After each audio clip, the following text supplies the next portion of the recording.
video. In today's video, we would like to talk about a coding exercise.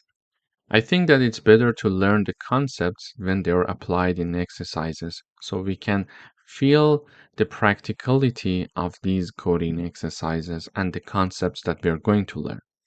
Here, we would like to create a simple line plot for the function y equals x to the power of 2 for x values from -10 to 10. And we would like to have a customized line color of red. Okay. Now for plotting in Python, we need to import Matplotlib library. So in order to import Matplotlib library, we are going to simply call it here. And also for numerical operations, we need to have the NumPy library. Therefore, we are also importing the NumPy library here. Now we mentioned that we would like to have for x values from from -10 to 10. In order to generate the values for x, we are going to use the np line space function. This function requires 3 arguments, okay? So the starting point, the ending point, and the number of points that we would like to be evenly spaced, okay?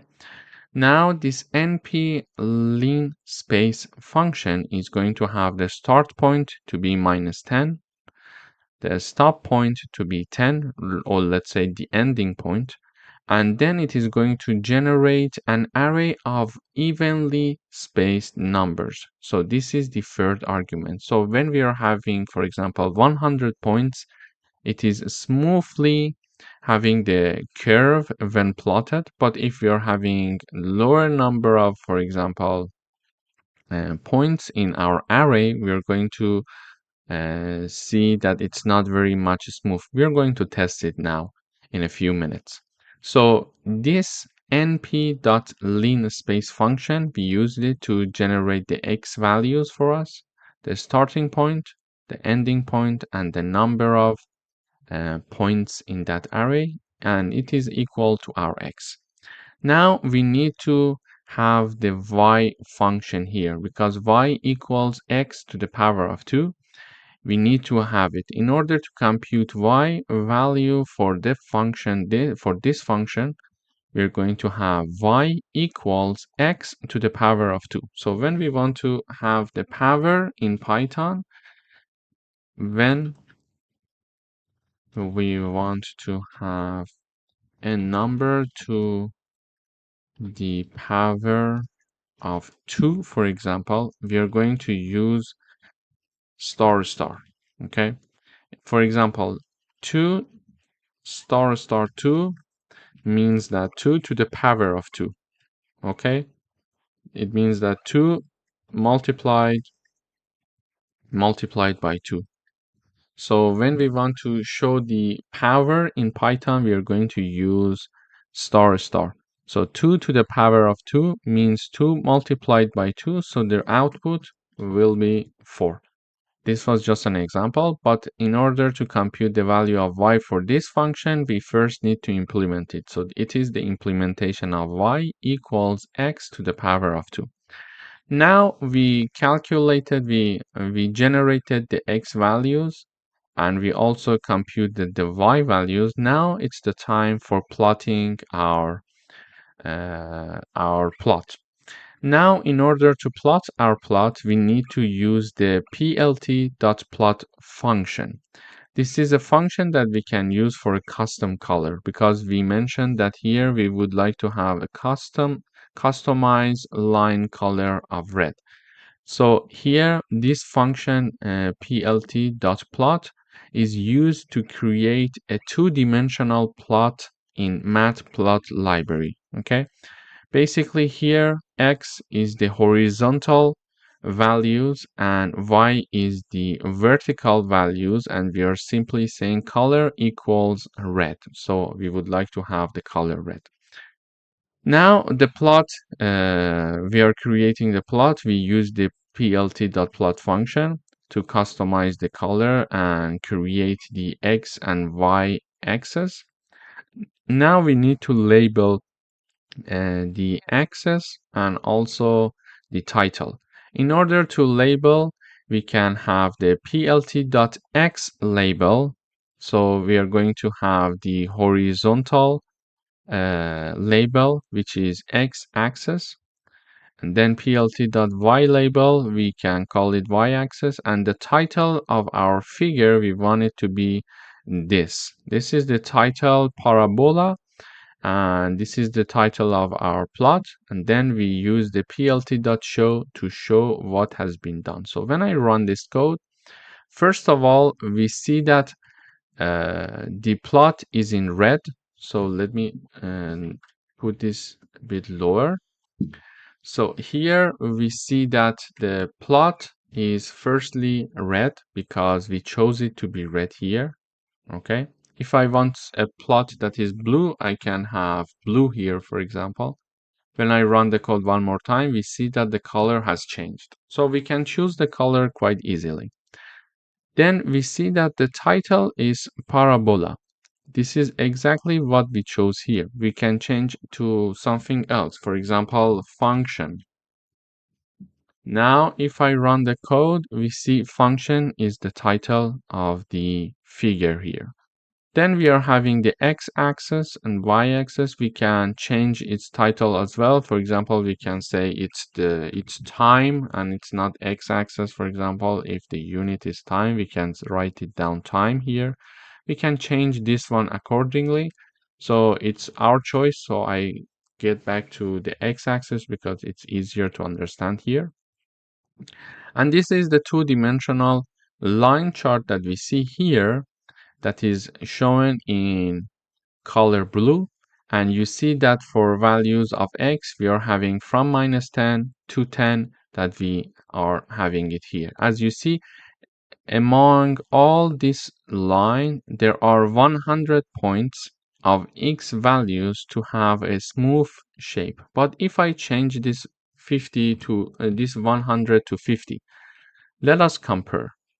So you see that now the figure is a bit less smooth, but it's not very much identical. So if I put to number 10, for example, we should be able to see the difference. As you see it here, yeah, it's not that much smooth. You see it's some parts are sharper. You see it here? So it's not a good idea to have lower number of points. It's better to have sufficient number of points in order to keep the shape very smooth. So this was how actually we could create a line plot here and illustrate it simply here. And we could have, for example, y equals to x to the power of 3. So if I run the code, we see that the shape changes because now we are changing the y function. The y function was y equals x to the power of 2. Now it's x to the power of 3. So the shape is changing. But what if I do, for example, for x to the power of 4, for example? When I run the code, we see somehow the similar shape, but this part, the down part, is a bit more flat as compared to x to the power of 2. So you see the flat here, but when I have x to the power of 2, for example, we see that it's not that flat, it's more curvy in the downside. So let me also put the color red here and I run the code one more time. So this is how actually we can have a simple line plot for function y equals x to the power of 2 for values of x between -10 and 10, and we had a red color line. So in this video, first of all, we learned that if we want to use the Matplotlib library and do some numerical operations, it's good to import the Matplotlib library and NumPy. Then the second lesson of this video was that we learned about np.linspace, so we can generate values for x between the start point and end point and the number of points that we want to have in our array that are generated with evenly spaced. Also, we learned how to implement the function y equals x to the power of 2. So to the power of 2, we learned that if we want to do it in Python, we need to have star star, okay? Then we learned that in order to have our line plot in two-dimensional, we can have the plt.plot function and then simply contain the horizontal values and the vertical values and also choose the color. And this is how we can label the horizontal axis, vertical axis, and also the title of the plot. This is how we can label it. And finally, to display the plot, we learn to display the plot. Sorry, we can use plt dot show function to have the figure being shown here. Thank you for watching. Hi, welcome back. In today's video, we're going to have a coding exercise to use different line styles. We would like to plot two lines on the same graph. So here we see that this is the first function, y equals 2 multiplied by x plus 1. And then here we are having y equals minus x plus 5. We would like to plot these two functions. And for the first one, we are willing to use a dashed line. And for the second one, we are willing to use a dotted line. Okay, so two different line styles. First of all, we import the necessary libraries. Then we are going to again use the np.linspace function. The starting point is minus 5, the ending point is 5, and we are going to have 50 points on this line for x. Then we need to, now that we generated the values for x, we need to generate values for y. So because we are having two y functions, we are going to define them separately. So we are going to have y1 and y2. So y1 is the first function, which is 2 multiplied by x plus 1. And y2 equals minus x plus 5. So this is exactly like the two functions that we are having here. Okay, now we generated the values for x and we defined our two functions. Now we need to plot these two functions with different line styles. In order to do that, we use the plt.plot function. And in parentheses, we have the horizontal line and the vertical line, so x and y1, because it's for the first function. Now, in order to have a dashed line, we write down line style equals, and then in quote, we are having two dashes, okay? With a comma, we separate it by a label. So we want to label it because we are drawing two plots in one figure. We need to label it. So this is the label saying that, okay, this line plot is for this function. Y equals 2 multiplied by x plus 1. Then we need to have the plot for the second function, but this time it's the dotted line. In order to do that, we again use the plt.plot function. We have x, and we are this time having y2. In order to change the line style, we are going to have line style, and in quote, we are having colon instead of dashed here, because there we were looking for dashed line. Here we are looking for a dotted line. So colon, and we separate it by a comma to have the label as well. So the label is y equals minus 5 plus minus x plus 5, sorry. Then we need to also label our figure. So the x-axis, the y-axis, and the title of the plot, we are labeling them here. We are also showing the legend to differentiate the lines, And then finally we show the plot. So when I run this code, we see here is our plot. So first of all, this is the legend. This is the legend for the labeled lines.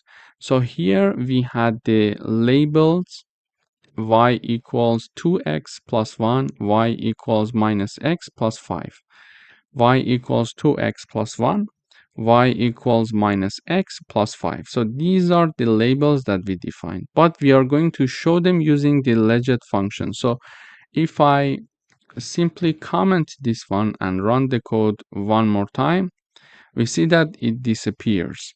So even if we label the lines, we need to include the legend function in order to have access, in order to have the legend being printed in the output here as you see it. Okay, so based on this legend, we see that the blue dashed line is having the y equals 2x plus 1, and then the dotted line is for y equals minus x plus 5. So this is how we can have the functions being shown in lines but different styles.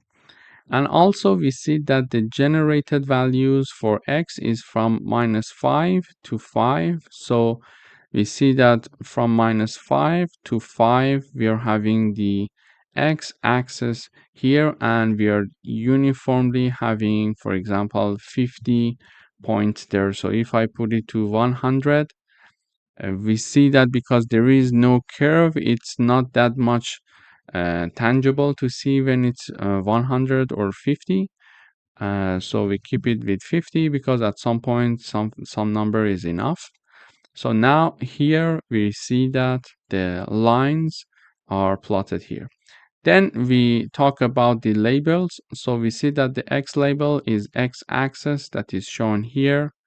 The y-axis is again here and here in the figure, and also we are having the title of the figure here. So this was a good example in order to practice to have a dashed line and a dotted line rather than a simple line being shown in the output. Thank you for watching. Hi, welcome back. In today's video, we are going to have multiple lines with different customization. So we are going to plot the following functions. These three functions. We want to have y equals to x to the power of 3. So let me put the power, okay, to the power of 3. And we would like to have a solid line, a red line with square markers. Then we would like to have another line, which is this function, y equals to, in parentheses, we have minus 2 multiplied by x to the power of 2. And we close the parentheses, plus 5. We would like to have a purple dashed line with triangle marker for this one. And finally, we are having a function y equals 3x minus 4, which is an orange dotted line with cross markers. In order to plot these three customized lines, we are going to import our libraries. Then we are going to have the generation for x values from minus 3 to 3. We are going to have 30 points. Okay. And we are going to use the linspace function from the NumPy library and assign it to x. Then it's the time for us to define our functions. So because we are having three functions, we are going to label them y1, y2, and y3. We have x to the power of 3, which is this one. Then we are having y2, which is negative 2 multiplied by x to the power of 2 plus 5. And finally, y3 equals 3x minus 4. Okay, so these are the implementation of our three functions.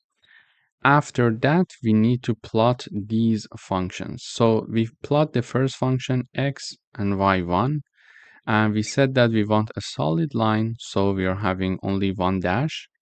The marker should be square, so the marker is S, and the color should be red, so the color is red, and we are going to label the function as well. Then we are having the second plot, X and Y2. The line style is 2 dashes because we wanted to have dashed line, and because we wanted to have a purple one, we are having the purple color, and triangle marker is there, so the triangle marker is like this, and then we are having the label. Finally, for the third function, we are having x, y3, because x is the horizontal line and y3 is the vertical line. So we are having the dotted line. So dotted line, we use colon. The marker, because we want cross markers, we are looking for x here. It should be orange, so we are having the color orange, and then we label it as the function is. Okay. After that, we're going to label our figure. So x-axis, y-axis, and multiple custom styled lines. So this is the title. Because we are having the labels here, we need to use the legend function in order to have it here. Okay, so if I comment this legend function, as we see here, this will disappear. But this is now it's hard to see what is what. Okay, so this legend function is very helpful to understand the labeling. So you see that the square marker with the red line is for this function, for example. So I know, okay, red is my first function, for example. And after that, we simply use the show function to plot the figure. Here is my figure. This is the x-axis, y-axis, the title. This is the legend. And these are our figures. And as we see, the first one is red. X starts from -3 to 3. And it has 30 points on each of these lines. There are 30 points. And we see that it's the representation of x to the power of 3. Then we are having the second function here, which is shown by triangle purple. We see it is shown here. And then finally, we are having the third function with the cross marker. So we see it here also. Thank you for watching. Hello, welcome back. In today's video, we are going to work about creating a basic scatter plot. First of all, we are going to import the necessary libraries. So this library, Matplotlib library, is for plotting, and NumPy is for numerical computation. Because we want to just create a basic scatter plot and we don't have any numbers at hand right now in this coding exercise, we are going to generate randomly some numbers for us. And we're going to learn how to generate numbers actually. So here, in order to generate numbers, we are going to set the random seed to 50, ensuring reproducibility of random numbers generated by NumPy. So random.seed, and then we are going to use an arbitrary number there. It can be 40, it can be 50, it can be 60. It's your choice. It has no impact now on our example, therefore I just choose it to be 42. But this function is very important to be called, because now that I have this function, if I run the code several times, I'm going to get the same result. So it's going to seed the it is going to set the random seed for me. So every time that I'm going to rerun the program, it is going to have the same output. We are going to test it. After that, we are going to generate values for x and y. So we are going to have x and y coordinates. And we're going to again use the rand instead of random seed. We're going to have random rand number 50. So it is going to generate 50 numbers between 0 and 1. Then we are going to use random.rand function to have 50 numbers again for y. And basically, we are going to simply call the scatter function and put the x to be the horizontal axis and y to be the vertical axis. When I run this code using this function, we are going to display the output. So here is my output. You see everything is between 0 and 1 and 0 and 1 here. So all the data that we generated is between 0 and 1. So 50 numbers for x coordinates and 50 numbers for y coordinates, and we are here having the output of x and y. Now, when I run the code one more time, you see that the figure does not change. And for example, this dot there, it stays there, you see? However, if I remove this function, a random seed that sets the random seed for me, now that I have this result, if I run the code one more time, we see that the figure is totally new. When I run the code, it's totally new. Another new figure, another new figure. So this function helps me to have one-time generation and then use it for the rest of the code execution. Okay, so now if I run the code one more time, we see that no, okay, everything is staying the same. This function helps to set the random seed to a specific number, and then whenever we rerun the code, we are going to see the same result. However, if we don't want to see the same result, we can comment this part, and as I showed you, you can have different results. Basically, in this video, we learned that we can generate random numbers between 0 and 1 using the random.rand function from the NumPy library. And also, we learned that it's important if we want to have one result for each run, we need to have the random seed function in order to set the random seed to a specific number, an arbitrary number. We can choose it, it's not important. So ensuring reproducibility of random numbers generated by NumPy. And also we learned that when we want to plot a scatter plot, we need to call the scatter keyword here. A scatter keyword needs to be there. So a scatter function will be called, and then we display the plot using the show function. Thank you for watching. Hi, welcome back. In today's video, we are going to discuss another scatter plot. Here, again, we are importing the necessary libraries, and we are going to simply have x and y being generated randomly without having the random seed. So every time that I run, we are going to have a new figure. So you see, when I run, I have a new figure each time because we didn't set the seed here in the beginning.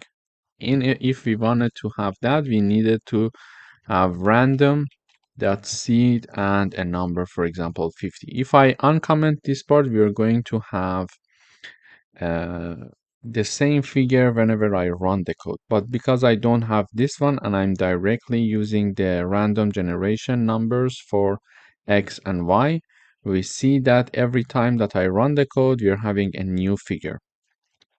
Then the second thing that we're going to learn in this video is the fact that we can work with the size of our figure. So this is the size of the figure. So we can have the figure function, okay? And in parentheses, we write down the fig size equals, and then the length and width of the figure is entered there. For example, this is the length and width of my figure. Now it's 10 by 5. If I write down 2 by 1, for example, you see that it will become very small. You see? But if I have 20 by 10, for example, it will be very large. You see? So this way you can adjust the size that you want for your figure using the figure function, and the fig size keyword equals the length and the width. So here is how I'm defining the figure size. Then I'm generating the random numbers for x and y. And now I would like to plot the scatter plot. We use the scatter keyword. We are having x for the horizontal axis, y for the vertical axis. Then we can modify the marker and the size of the marker the marker type, let's say, the size of the marker, and the color. Here, the marker is now O, which is a circular, as we discussed before. The size is 100, and the color is B, which is blue. Here are different markers that we can use. These are just examples and different colors. So the marker is O now. We can have a marker S. We discussed this before in the line plot. You see S, it's here. We can have D, for example. You see it's here. And we can have a triangle like this. So it depends on whatever we want. We can have V, star, and X as well. So I'm going to use V, for example, here. So when I have V, we see that it looks like this. And then we can have the marker size. So it's 100. We can have like 80, for example, if we want. When I run the code, you see they're a bit smaller. So I put, for example, 20. I run the code, you see that it's much smaller now. And here is the color that we can have. For example, B is blue. And if I put, for example, G, it will change the color to green. So you see that now it's green. You can also write down green here. You can also write down the full name of the color, for example, red. So it's red. Either you can use the keywords or you can have the full color being written there. So in this lecture, first of all, we learned about the size of the figure so we can modify the size. And then we learned about different marker types when we are plotting, a scatter plot. We learned about the marker size, and also we learned about the color modification. Thank you for watching. Hi, welcome back. In today's video, we are going to learn how to plot a scatter plot that is 3D, so three-dimensional scatter plot. Here we are generating 3 dimensions like X, Y, and Z. So Z is for the third dimension. We are generating 50 numbers between 0 and 1. Then here we are having the size of the figure. Here is the size of the figure. We are saying 8 inches by 6 inches.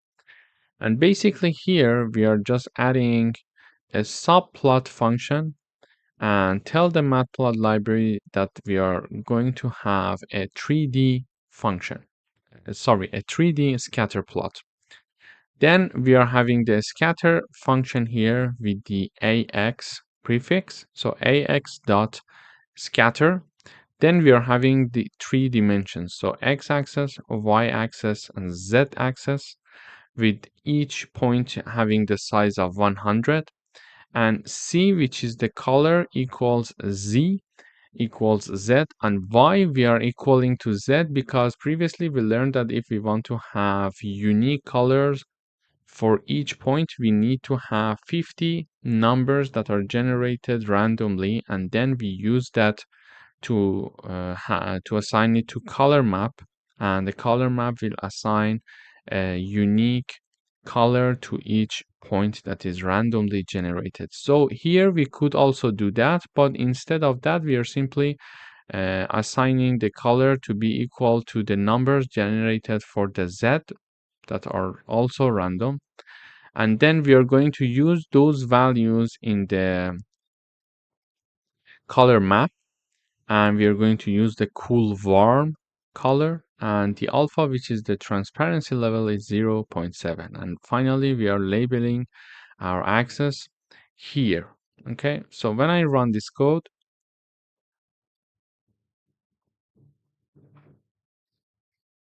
we see that here we are seeing a 3-dimensional figure of our scatter plot, which is very attractive.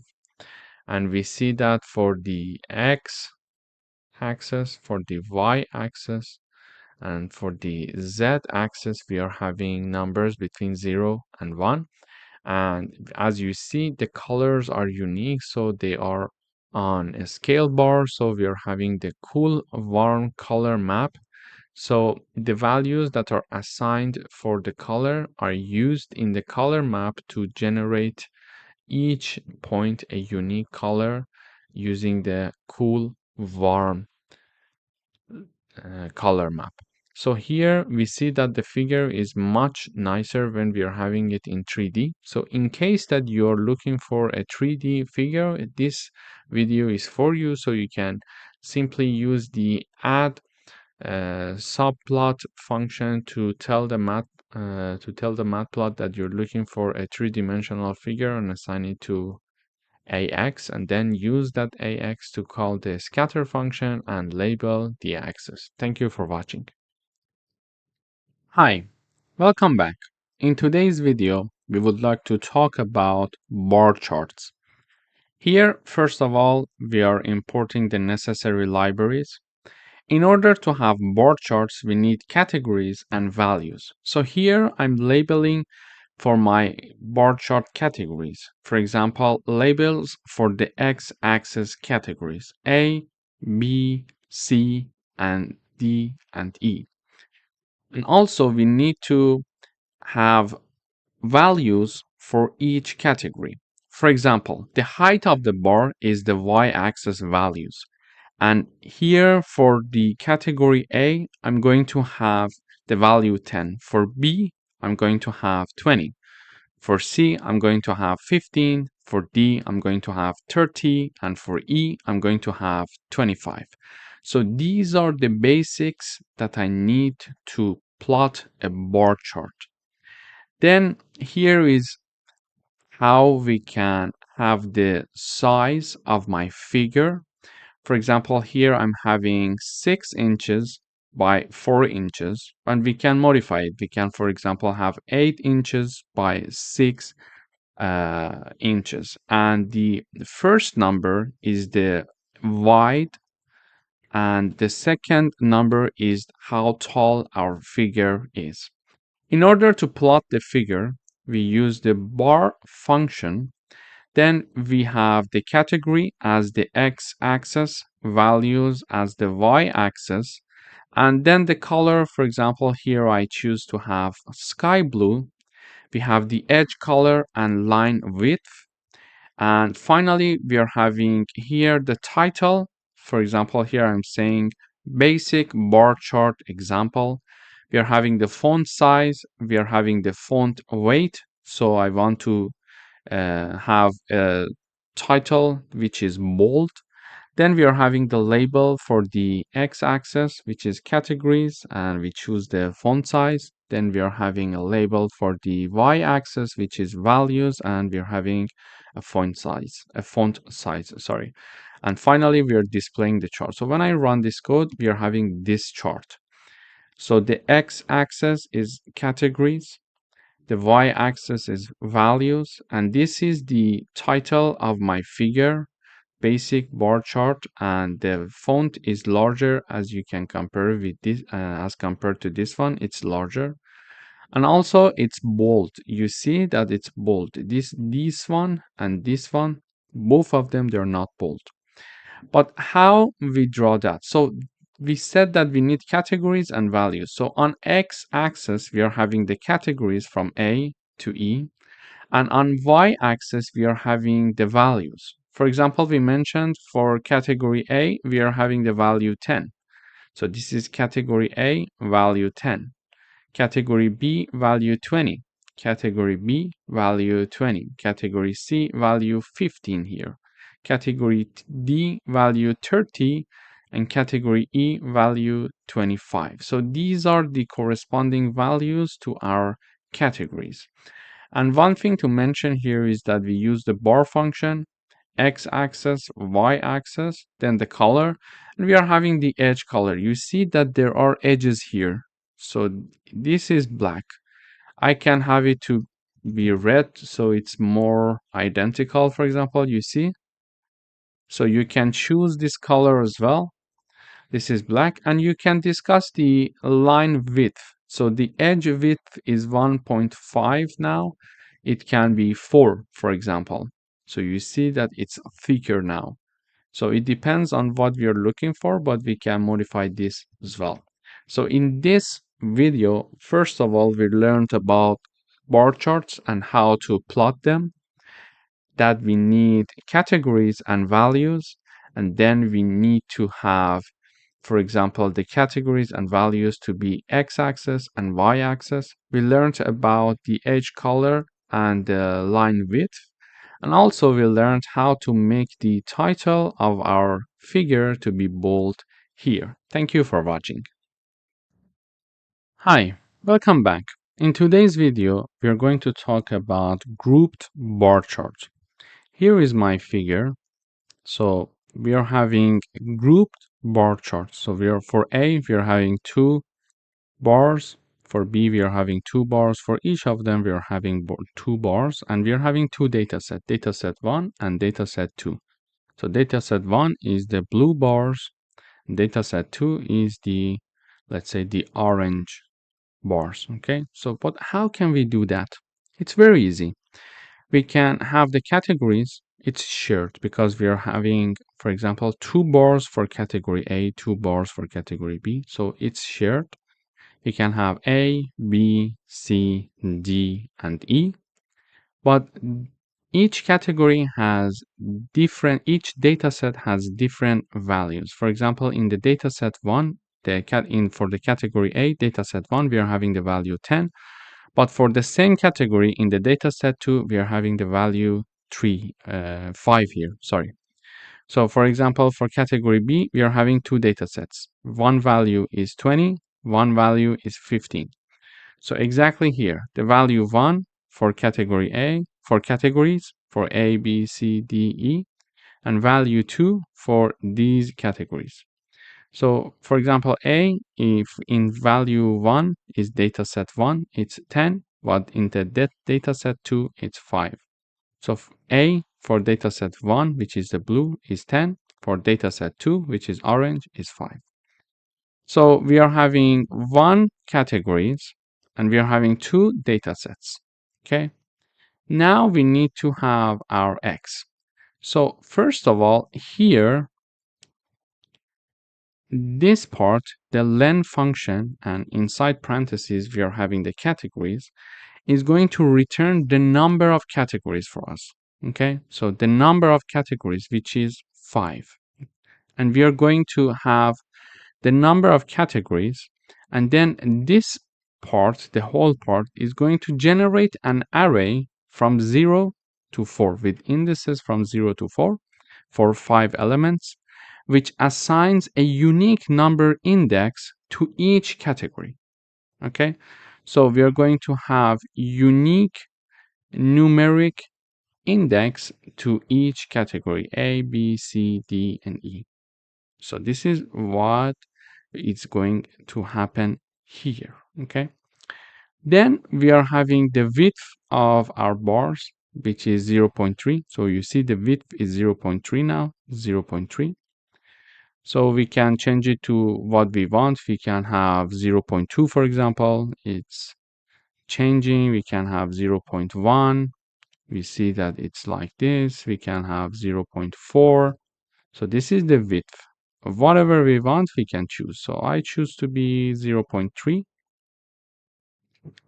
So 0.3 is good. Now we are having the size of our figure. So it's 8 inches by 6. So I would say 6 by 4. So it's a bit smaller now. Okay, so it's easier to see in the monitor. So now we discussed the figure size as well. Now we need to have the bar function. So in order to have the bar function, we were having the x here, the x-axis, let's say, the y-axis, the width we are adding here. This is the width of our bars. We are having the label, we are having the color, and we are having the edge color. So edge color is black. And what is happening here? So for the first data set, which is this one, we are having x minus width divided by 2. And for the second one, we are having x plus width divided by 2. But why do we need to have that? Let me remove this one so we see the difference. So when I run, we see that we are having overlaps. So these bar charts, the blue ones, the bars that are blue, you see that they are overlapping because A is in the middle now. Okay, so A is the starting point of the orange because we are still having the plus width divided by 2, and but A is having the overlap, so and it's not very nice to have them like that. Okay, so if I also, let me put it here, so if I also remove this part and I run the code, we see that we are having the full overlap.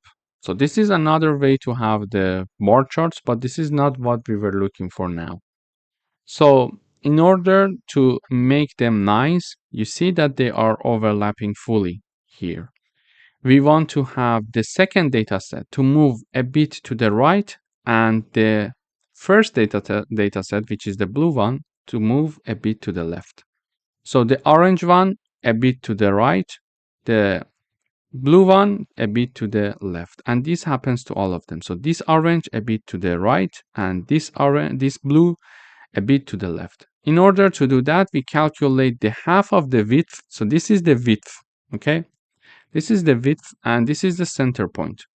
We are going to shift the orange one half of the width to the right and shift the blue one half of the width to the left. So they will be next to each other exactly. I will say it one more time. So I'm going to shift the orange one as large as half of the width to the right and half of the width to the left for the blue bars. Why? Because this way we are going to have them next to each other instead of both being this to the center. So it's like the center of the blue will be this point and the center of the orange will be this point. Okay? So this is the ending part of the blue and the starting point of the orange. So this is why we need to have them here. So when I run, you see that, okay, so A is the center still, but it's the ending point of the blue and the starting point of the orange. So the blue has shifted half of the width to the left and the orange has shifted half of the width to the right. So this is how actually we can make them nice and clear. But we could also have the overlap version if you prefer, of course. So this is the bar chart for the first data set. We shift the first bar chart a bit to the left and the second bar a bit to the right for the second data set, let's say. And this one, again, we are having the X, the values, the width, it's the same. The label is data set 2 and the color is salmon. So you see the color is salmon and not orange, let's say. I didn't realize that it's salmon. To me, they are both the same, but their name at least is different. Then we are having the edge color, and this one is also black. Okay. So then we are having the set category names on x-axis. Here we are having A, B, C, D, and E. Okay. So we are using this x ticks function to have the x-axis to have the name of our categories A, B, C, D, E. Then we are having the group bar chart title, the font size, and we want it to be bold. Then we are having the X label, which is this category, and the values. Okay. And we are having, of course, the legend because we were having the labels here. We want to show the legend here. So this is the legend that we are seeing here. And finally, we are having the show function in order to display our grouped bar chart. So the only thing that we need to be careful is how we are managing this X part. And also, if we want to have the names on X axis, we simply use the X ticks and we are writing down the X axis and then categories to be printed there. So this is how we can have a very nice grouped bar chart. Thank you for watching. Hi, welcome back. In today's video, we are going to talk about stacked bar chart. What is a stacked bar chart? We are having two data sets, dataset 1 and dataset 2. Dataset 1 is shown in blue and dataset 2 is shown in, let's say, reddish orange, something like this. So we see that the dataset 1, for example, for category A, we are having here, the value is 10. For dataset 2, the value is 5. So for the dataset 1, the value of category A is 10. For the dataset 2, the value of category A is 5. So let's go back there. So in a stacked bar chart, we are going to have the category A. So for the first dataset, the value was 10. So the starting point is here and the ending point is at 10 because the value for category A in dataset 1 is 10. However, in the second dataset, the value was 5. But here we are going to start from here. So the starting point of the second dataset is the ending point of the first dataset. Okay, so we are going to start here and we are going to finish at 15 because the value is 5. So 10 plus 5, it will be 15 here. Okay, so this is what we call stacked bar chart.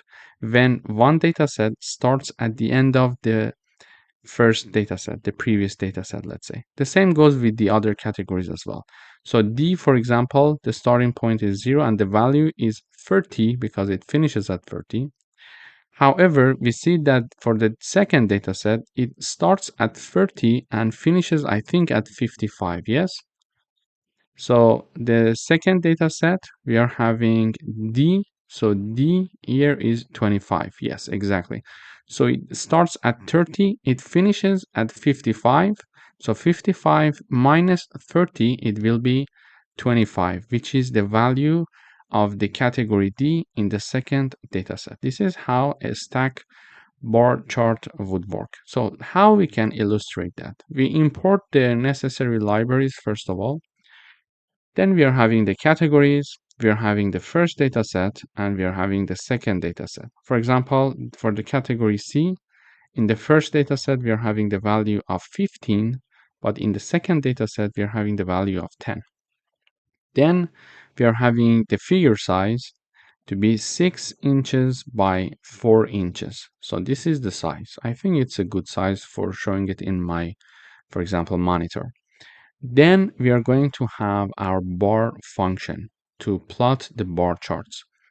First, we are having the categories and value 1 and categories and value 2 for the first bar chart and the second bar chart for the, let's say, the bars for the first data set, let's say, and the bars for the second data set. So here is category and values 1 for the first dataset, and then categories and values 2 for the second dataset. Here we label dataset 1, we consider the color and then the edge color because they're black, so we consider it to be black. Here we are also labeling it, we are having the color and we are having the edge color as well. However, we are having this as well. So this part of the code is mentioning that the bottom part, the bottom point of the second data set should be equal to value 1. It means that it should start at the end of value 1. Okay. So instead of starting from here, from the x-axis, it is going to start from where we are having the value 1. And what is the value 1? Here is it. It is. So for example, for category A, the value 1 starts from 0 and it goes up to 10 because the value is 10. And now this 10, which is the value 1, is the starting point for the second dataset. So this 10 is the starting point for the second dataset, as you see here. Okay. So we are having the bottom to be value 1. And value 1, these are the values 1 for each category. For example, for the B, when we want to plot the second dataset, the value for the dataset 2 for category B is 15. Okay, but we are saying the bottom line, the starting point should be equal to value 1, which is 20. Its corresponding values 1, which is 20. So for category B, we have the value 15 and its starting point is 20. So B, the starting point for the data set 2 is 20, and from there we are going to have 15 units. So 20 is here, and we are going up 15 units, which will be 35. So this is how we can have the stacked bar chart. Then we are having the title, we are having the font size, and we are going to make it bold. So we are having the title and the font size is 14, and we are having it bold. And here we are labeling the X and Y axis. We are having the legend being displayed, this part, because we labeled our, plots, our data sets, let's say. And finally, to display the figure, we are having the show function. It was how to draw a stacked bar chart in Python using Matplotlib library. Thank you for watching. Hi, welcome back. In today's video, we're going to talk about histograms. Here is my histogram. This is a basic example of histogram in Python using Matplotlib library. We see that we are having beans here, okay? And this is the frequency. And to generate values, we use the normal distribution. That is why you see the bell shape here. And how can we plot this histogram? First of all, we need to include the libraries as always. Then we are going to have generating the random data. So this is my data variable. We are going to randomly generate values and 1000 random values, let's say. And we are going to use the normal distribution. So rand n means that normal distribution. We are going to have a standard normal distribution that is going to generate 1000 numbers for us, okay, and assign it to data. Here is my size of the figure. So I have it 6 by 4 because it's easy to see it here. Maybe even we could make it smaller if you want, 5 by 3, let's say. Okay, now it's even better. So you can have your scale here. Then in order to build the histogram, we are going to have the hist function, HIST. So we are going to use this function. First, we are going to have the data that we generated for 1000 random values from a standard normal distribution. Then we are having the beans equal to 30. What does it mean? Beans means the units that we are having in the x-axis. Okay, so we are having 30 units here, 1, 2, 3, 4, 5, 6, 7, etc. Until the end, it will be 30. So we are going to have 30 beans here. Okay, then we are going to choose the color. We are going to have the edge color. So the edge colors are black, and the color is sky blue, which is a very nice color, by the way. And that's it. We can have our histogram. Now let's have a title. Basic histogram example. This is my title, font size 14, and it's bold. Then we are having the x-axis label, y-axis label, and we are showing it and we are displaying it. So when I run the code, we see exactly here what we have explained. So this is a histogram, and we are having 30 beans here, and this is our frequency. For example, number for this 0 part, we are having a lot of frequency. For value, for example, -2, let's say, we are having lower amount of frequency because it's like a bell shape, because we used a standard normal distribution using the rand n function. Thank you for watching. Hello and welcome. In today's video, we're going to learn how to plot a cumulative histogram. This is my cumulative histogram here. We're going to learn how to plot this in Python using Matplotlib library. First of all, we need to import the Matplot and NumPy. We're going to generate 1000 random values from a standard normal distribution. And then we are going to have the hist function to plot our histogram. Then we are going to use the data. We are going to use the beans. We are going to choose 30 beans here. Then we are going to have the color, which is navy, edge color to be black. Then the transparency adjustment, which is 0.7, and in the end, we can have the cumulative keyword equals true. When we are having the cumulative keyword equals true, we are going to have our cumulative histogram. So if I want to not to have a cumulative histogram, we can simply remove this keyword and we will see that we are going to have a normal histogram.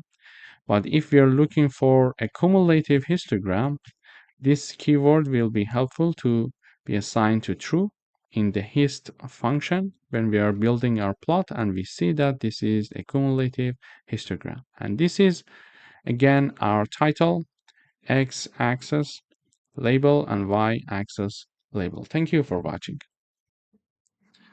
Welcome back. In today's video, we are going to learn how to draw a basic pie chart in Matplotlib, okay, using Matplotlib library. So in order to do that, first of all, we're going to import the library that is necessary for plotting, which is Matplotlib library. Then we are going to discuss the sizes representing the portion of the whole, okay? And also the sections. These are the sections that we have. For example, A, B, C, and D. These are our sections. And for example, we are saying that section A has 30% of the portion. So this is the 30%, the blue part. We say that, for example, section D has 15%. Section D is the red part. So it has the 15% of the whole portion. This is how we need to have the sections, or let's say label for each section, and values representing the portion of the whole. Okay. Then, as always, we are going to discuss the size of our figure here. The size of our figure is here. So we are having a figure 4 by 4. And finally, to plot our pie chart, we are going to have the PIE function. Then we need two arguments here. Sizes, which are the portions, the values representing the portions of the whole, and the labels. So the labels that we want to give to each portion, okay? And we name it to be sections. So sections are assigned to the labels. It means that we're going to have A, B, C, and D. So instead of having the sections, if I write down something like 1, 2, 3, and 4, here we see that 1, 2, 3, and 4 are the labels for our sections. But we don't want to have that. We defined sections because we want the labeling to be A, B, C, and D. Instead of writing it A, B, C, and D here, we could directly also write it here. We could say, for example, A, B, C, and D. So if I run the code, we see the same results. But it's easier to define these labels in a section separately here, and then assign the variable name simply here. It's much easier. It improves the coding readability. We define the labels here separately. Then we are going to assign the sections to our labels here. Okay. Finally, we are having the title of the figure saying that basic pie chart example. We are having the font size and we are having the font weight, which is bold here. And finally, we are using the show function to plot and display our pie chart. Thank you for watching. Hi, welcome back. In today's video, we are going to learn how to have a donut chart. So there is a empty circle in the middle. But how can we draw this? Here is our previous example again. We see that we are having the sizes, sections, colors, and the explode. Here we are not using the explode anymore, so I'm going to remove this part. Then we are having the pie chart here. So here the pie chart is what it's trying to do is the following. So it is going to have the sizes, the labels, and the colors. Then we are having the edge color, which is black.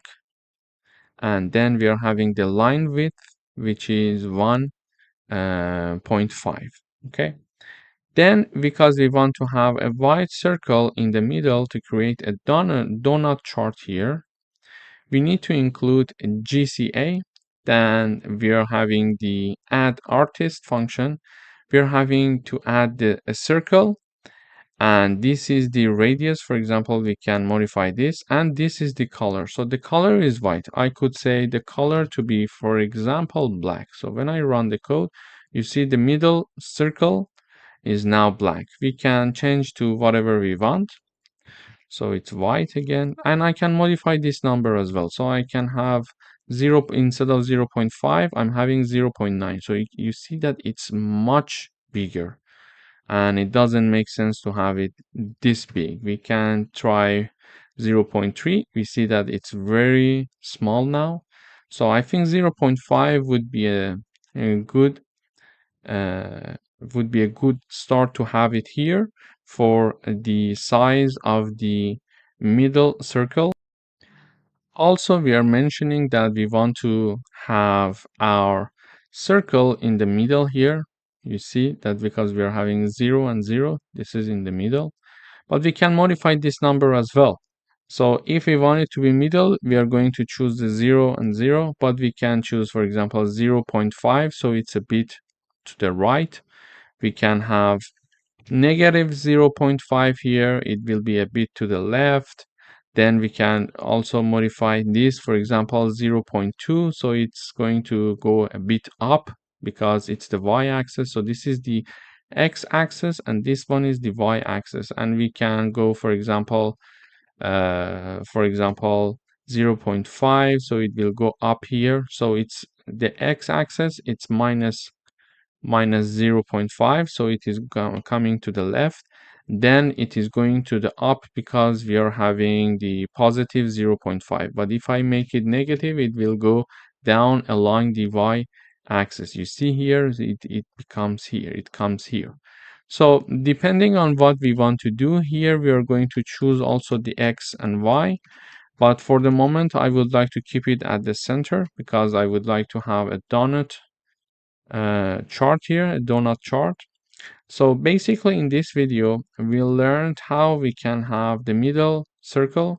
We chose the color, we chose the size, we chose the center where the center of this circle should be.